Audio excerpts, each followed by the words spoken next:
여보, 거실에서 쓸 의자 도착했대. 가져다가 조립해줘. 대답. 알았어.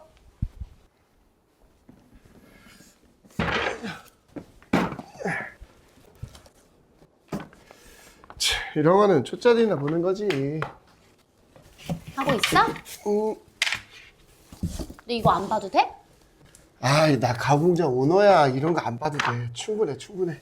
아, 그래도 한번 보고 하지. 아이, 됐어.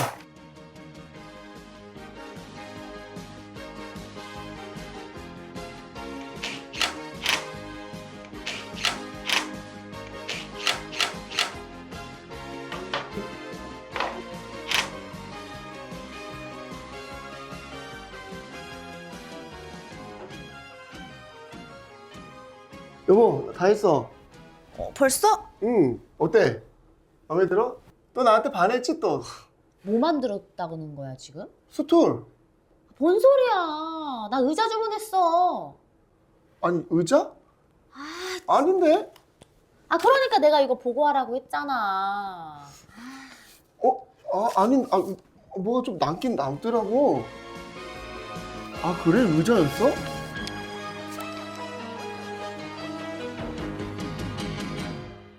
예, 여러분, 작은 의자 하나도 만든 사람의 의도대로 이렇게 조립해 가야 결과물이 나오지 않습니까?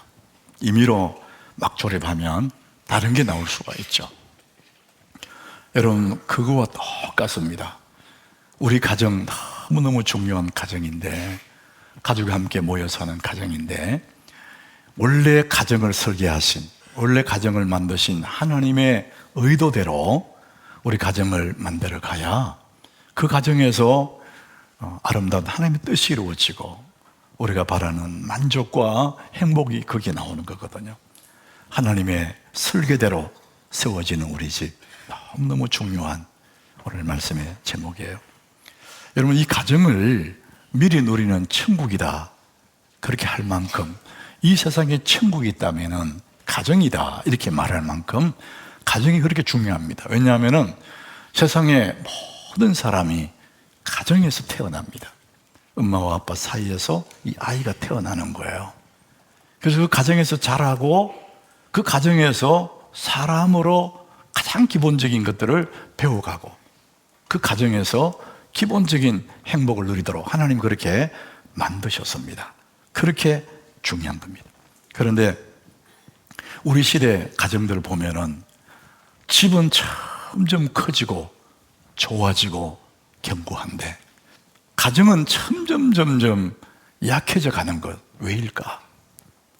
이 하우스는 너무나 좋아지는데 가정은 점점 약해지고 불안한 거예요. 여러분, 집안에 TV도 커지고 소파도 더 크고 좋고 냉장고도 더 크고 좋은 모든 것들이 좋아지는데 왜 우리 가정은 자꾸만 행복은 줄어드는 걸까? 어디에 원인이 있을까? 하나님이 설계하신 가정의 원래의 뜻대로 그렇게 가지 않으면은 아무리 노력해도 그것은 하나님의 뜻한 그 설계대로 안 되는 그런 가정에는 만족이 없는 것이죠. 하나님의 설계대로 세워지는 가정, 오늘 시편 이 127장이 이제 하나님의 설계대로 하지 않을 때에 인간의 모든 노력이 헛되다는 것을 이야기합니다. 시편 127장은 솔로몬이 지은 시인데, 솔로몬은 성전을 지어본 사람이고 왕궁을 지어본 사람이에요. 사람이 누릴 수 있는 부와 권세를 다 가져보고 누려보았던 솔로몬이 쓴 시거든요. 하나님이 없는 그런 가정 위험성을 말합니다. 오늘 1절을 우리가 한번 읽어보겠습니다. 집을 세우지 아니하시면 세우는 자의 수고가 헛되며 여호와께서 성을 지키지 아니하시면 파수꾼의 깨어있음이 헛되도다.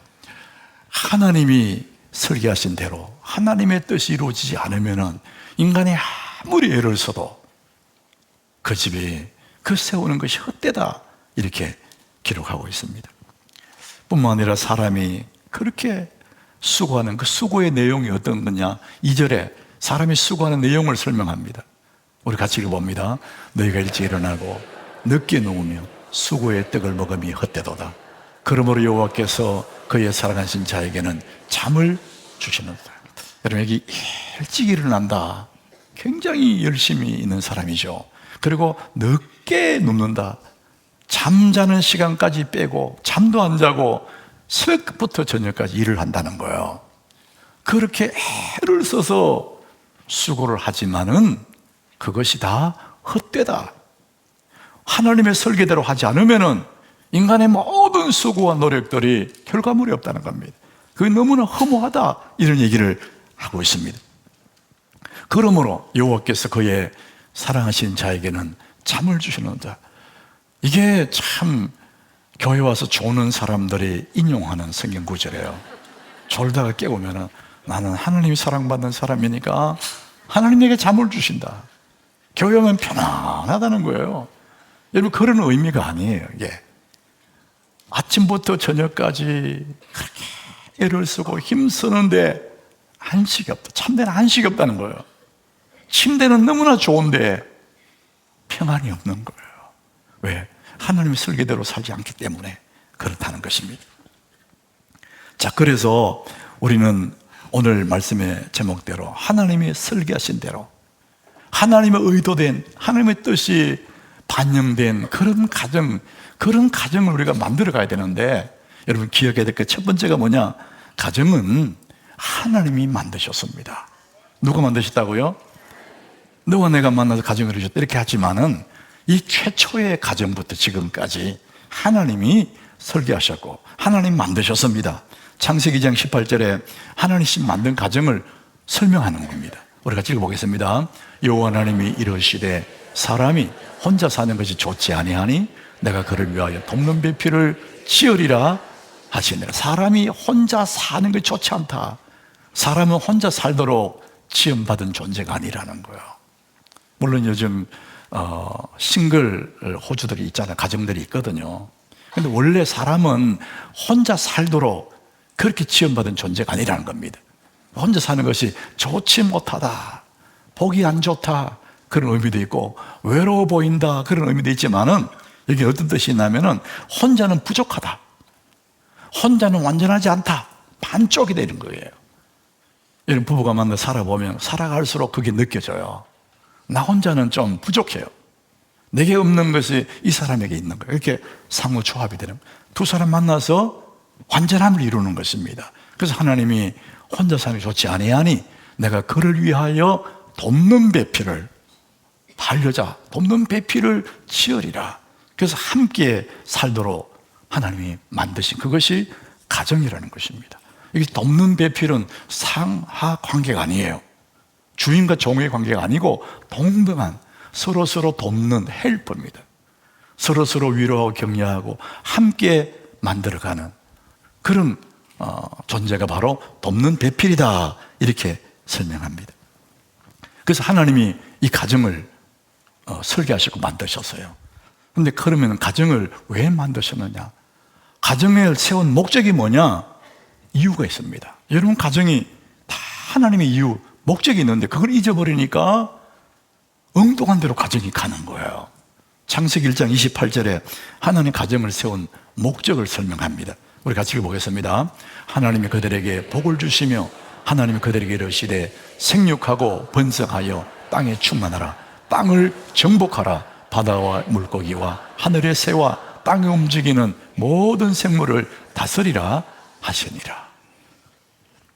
하나님이 가정을 세운 목적이 그들에게 복을 주셨다 그랬거든요. 그들에게, 한 사람이 아니고 그들, 아담과 하와 두 사람에게 복을 주셨다. 그리고 그들에게 이르시되 생육하고 번성하여 땅에 충만하라, 이렇게 말씀합니다. 사람에게 복을 주신 다음에 그 가정의 목적을 설명합니다. 생육하고 번성하고 땅에 충만하라. 너와 나 두 사람 만났지만 이제 자녀가 태어나지 않습니까? 생육하고 그리고 번성하고 땅에 충만하라. 그 당시에 에덴 동산에 딱 두 사람밖에 없으니 이 넓은 세상을 누가 다스립니까? 그래서 생육하고 번성해서 가족들이 점점점 번성하도록 그래서 그 사람들을 통해서 세상을 다스리도록. 그러니까 첫 번째 하나님이 가정을 만드신 이유가 뭐냐? 생육하고 번성하고 땅에 충만하는 겁니다. 자녀를 많이 낳는 겁니다. 그래서 종족 번성에 목적이 있는 거예요. 너와 나 둘만 사는 것이 아니라 종족을 번성해야 된다. 여러분 뭐 그 당시는 정말 그렇습니다. 많은 넓은 세상에 종족이 계속해서 번성돼야 세상을 다스릴 수 있으니까 이제 이런 의미가 있고요. 또 하나는 생물학적인 종족 번성뿐만 아니라 신앙의 개성을 말합니다. 하나님 형상을 닮은 자녀들이 세상에서 많아져서 온 세상을 하나님을 대신해서 다스리고 하나님 대신해서 이 세상을 정복하도록 하나님 그 뜻이 있는 거예요. 그래서 하나님의 질서와 통치를 온 세상에 드러낼 수 있도록 하나님의 자녀들을 그렇게 생기고 번성하라. 가정을 향한 하나님의 계획이 바로 그것입니다. 여러분의 가정이 바로 그런 하나님의 뜻이 있다는 거예요. 여러분 오늘 시편 오늘 본문에도요 5절이거든요. 근데 5절 중에 3절을 자녀에게 합니다. 앞에 집을 짓는 거, 성을 지키는 거, 집이나 성 지키는 것보다 더 어렵고 더 중요한 일이 뭐냐? 자녀를 키우는 거다. 이런 말씀을 하고 있는 거예요. 오늘 3절 한번 보십시오. 우리 같이 한번 읽어봅니다. 보라, 자식들은 여호와의 기업이요 태의 열매는 그의 상급이로다.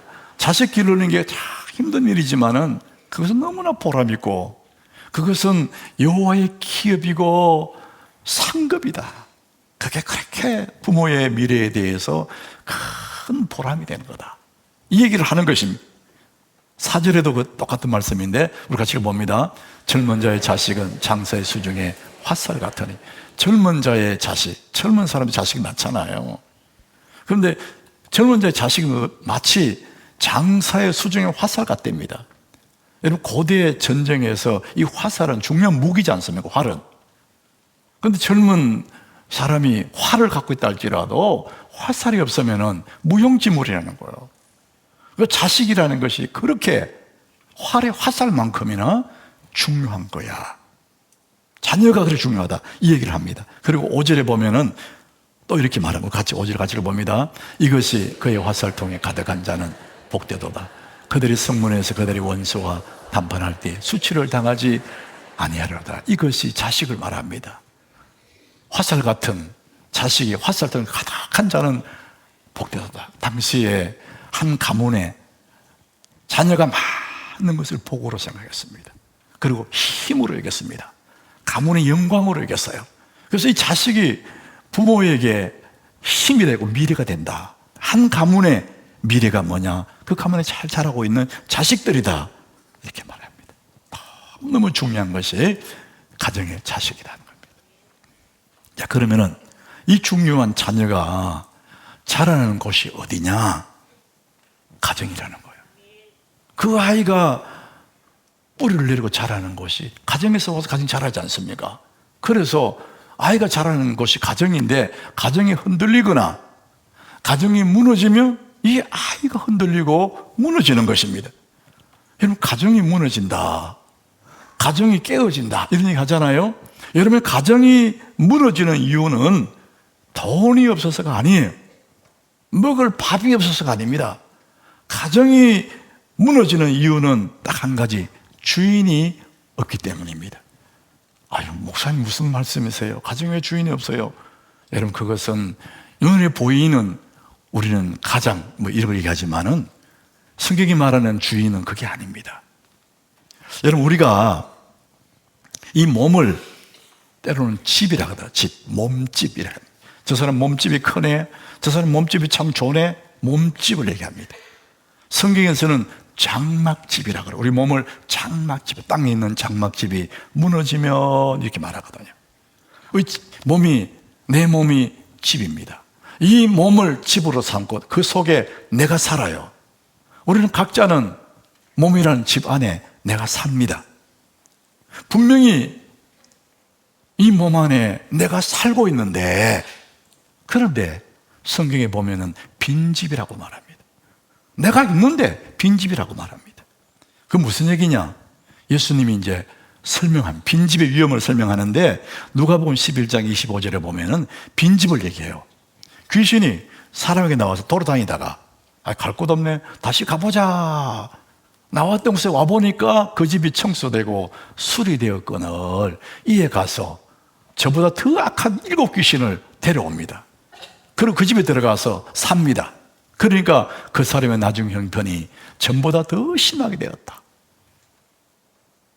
내 속에 내가 분명히 있는데 빈집이라고 생각하고 귀신이 들어와가지고 7을 데려와서 산다. 그래서 예수님이 여기서 하시는 말씀이 가장 중요한 이거 뭐냐, 빈집이 위험하다. 내 몸 안에 내가 있는데 왜 빈집이냐, 주인이 없다 이거죠. 사람들이 이렇게 생각해요. 세상에 살다가 내가 이렇게 살면 안 돼. 어느 날 깨달아요. 그래, 나 이렇게 살면 안 돼. 그러면서 결심을, 이제 교회 가야지. 술도 끊고 담배도 끊고 나쁜 짓 안 하고 이제는 교회 나가야 되겠다. 여러분, 그게 정말 좋은 거잖아요. 그 사람이 변한 것 같아요. 그런데 예수님 말씀처럼 청소되고 수리만 되어 있어요. 빈집입니다. 주인이 없어. 아주 위험하다는 거예요. 고린도전서 6장 19절에 보면은 이런 말씀합니다. 너희 몸은, 우리 몸을 얘기해요. 우리 몸. 너희 몸은 너희가 하나님께로부터 받은 바 너희 가운데 계신 성령의 전인 줄 알지 못. 네 몸 속에 성령님이 계시고 너희 안에 계셔야 되는데 너희는 너희 자신의 것이 아니다. 성령이 안 계시고 나만 있다. 이게 빈집이라는 거예요. 로마서 8장 9절에도 꼭 같은 말씀을 같이 읽어봅니다. 만일 너희 속에 하나님의 영이 거하시면 너희가 육신에 있지 아니하고 영에 있나니 누구든지 그리스도의 영이 없으면 그리스도의 사람이 아니라. 누구든지 그리스도의 영, 예수님이 내 안에 안 계시며 나는 빈집이에요. 아무리 똑똑해도 많이 가져도 내 속에 예수 그리스도가 안 계시면, 그분이 내 주인인데 창조주인데 그분이 안 계시면 빈집이 되는 거예요. 내 안에 빈집이 될 때 굉장히 위험하다. 예수가 없는 인생은 위험한 빈집입니다. 여러분, 한 사람이 무너지는 이유는 몸이 약해서가 아니에요. 건강이 약해서 아닙니다. 여러분, 주인이 없기 때문에 인생 자체가 흔들리고 무너지는 거예요. 저는 이 말씀을 하다가 그런 생각이 들더라고요. 제 어린 시절에 다람쥐 잡던 때가 생각나더라고요. 우리 어린 시절에는 가지고 놀 장난감 아무것도 없었어요. 그러다 보니까 봄이 되면은 진달래 먹고 또 물장구 치고 다람쥐 잡고 막 뛰어다니면서. 다람쥐 줄무늬 참 다람쥐 너무 이쁘거든요. 애들이 막 다람쥐 오고 막 따라가면 다람쥐 도망가다가 자기 굴 속에 딱 자기 집에 들어가 버립니다. 그럼 못 쫓아가잖아요. 저 깊은 걸 손 넣으면 자세다 물리니까. 그럴 때 이제 굴 입구를 땅을 좀 파고 거기다가 솔가지를 막 꺾어가지고 불을 놔요. 그리고 옷을 벗어가지고 연기를 막 붙여요. 그 연기가 안으로 쭉쭉쭉 들어가. 다람쥐가 그 안에 있다가 연기가 돌아오니까 연기 막 견디다가 아이고 이제 못 견디겠다. 탁 티 나오는 거예요. 확 티 나오는데 연기는 넘어가서 비실비실해요. 탁 잡는 게 이렇게. 여러분 아마 이런 추억이 있는 사람도 있을 거예요. 다람쥐는 연기를 못 견디고 튀어나온다고. 요 생각이 나는 거예요. 우리 몸 속에, 우리 몸 안에 성령님, 예수님이 계시는데 담배 연기를 자꾸 집어넣는 거예요. 이렇게. 연기를 집어넣으면 어떻게 되겠어? 응? 나쁜 거를 자꾸 집어넣는 거예요. 주님이 너무 힘들어 하실 것 같아요.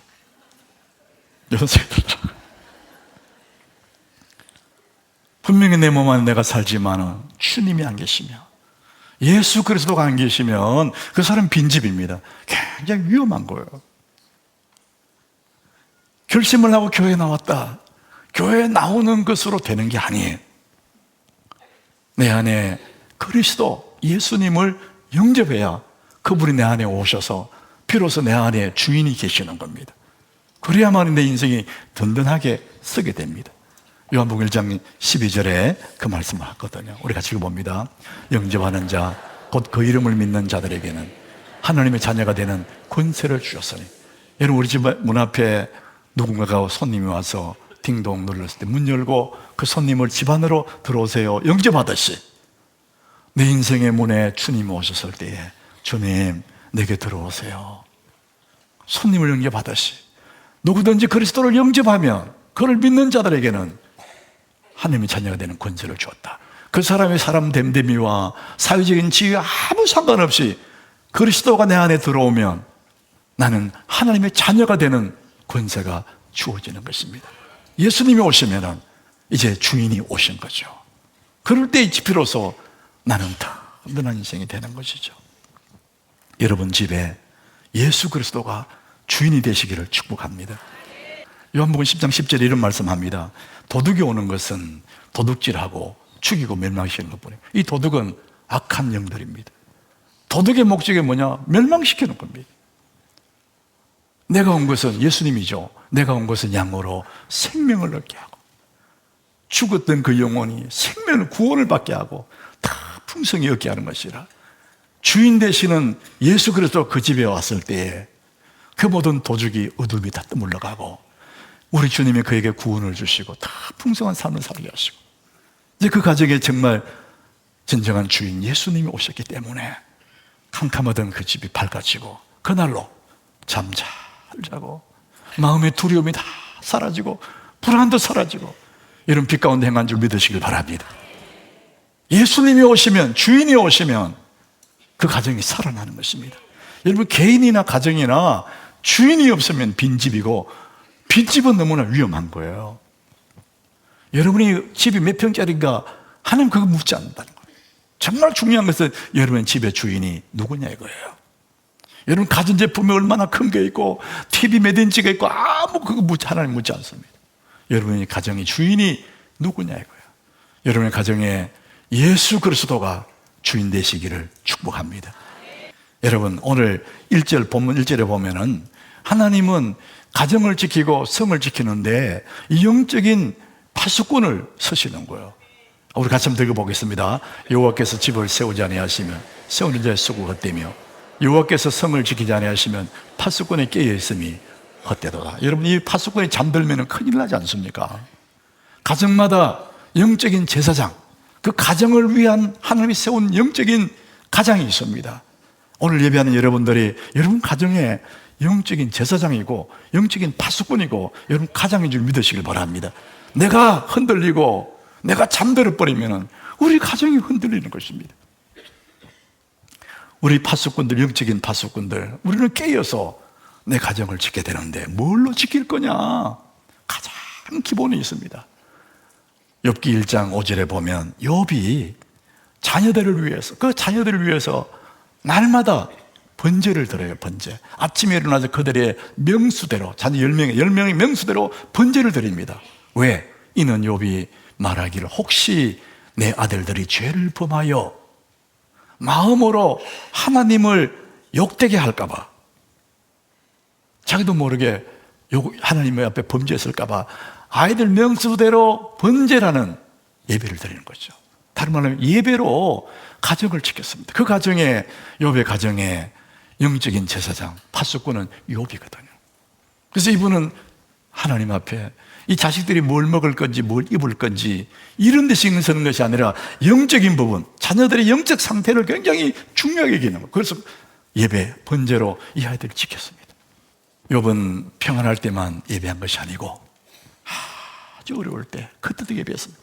다 잃어버렸을 때, 자신들을 다 잃고 재산 다 잃고 몸에 병들었을 그때도 끝없이 변함없이 예배하는 그 모습을 1장 20절에 기록해 놨거든요.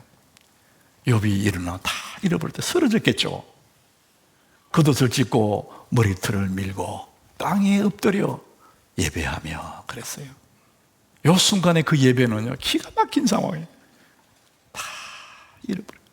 보통 사람 같으면은 아유 나 그런 하나님 싫다 이럴 거예요. 다 잃어버렸으니까. 근데 욥은 다 잃어버려도 마지막에 안 잃어버린 건 뭐냐? 하나님 붙잡았어. 예배합니다. 예배.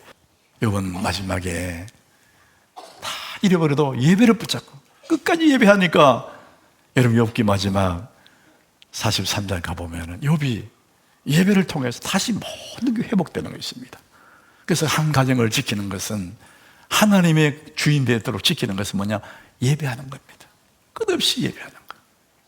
여러분, 한 가정의 예배가 흔들리고 예배가 희미해지고 예배가 사라지면 가정이 위험하게 됩니다.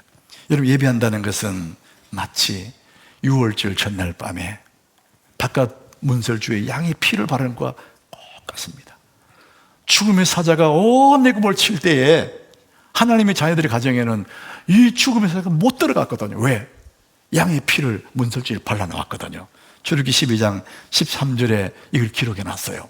내가 애굽 땅을 칠 때에, 죽음의 사자가 온 애굽 땅을 칠 때, 그때에 너희가 사는 집에 있어서 너희를 위하여 표적이 될지 내가 피를 볼 때에, 가정의 문설주 앞에 바깥에 대문에 말이죠, 양을 잡아서 피를 뿌려 놨거든요. 내가 피를 볼 때에 너희를 넘어가려니 재앙이 너희에게 내려 멸하지 아니하리라.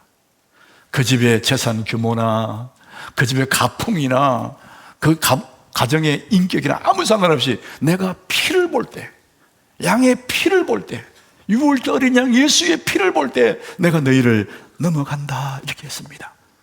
믿음의 가정마다 믿음의 제사장 같은 믿음의 호주가 되는 여러분들, 우리가 할 일은 뭐냐? 날마다 우리 집 앞에 예수의 피를 바르는 겁니다.